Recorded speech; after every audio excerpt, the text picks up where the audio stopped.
How to view blocked accounts on TikTok. Firstly, you have to install the TikTok app in your Android.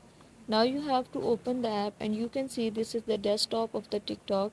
At the bottom there are different options like home, friends, plus, inbox and the profile. By clicking on the profile, you can see this is the desktop of the profile. And at the right top corner there are the three lines. You can see at the right top corner three lines. Just click on it. This type of screen will appear. Now click on the settings and the privacy. Scroll this bar and there is an option of the privacy. You can see at the last there are the option of blocked account. The accounts which are being blocked on the TikTok you can view on it here. Thank you so much. That was all.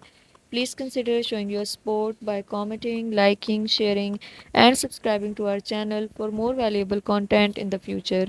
Your engagement is highly appreciated. I wish you very good luck. Thanks.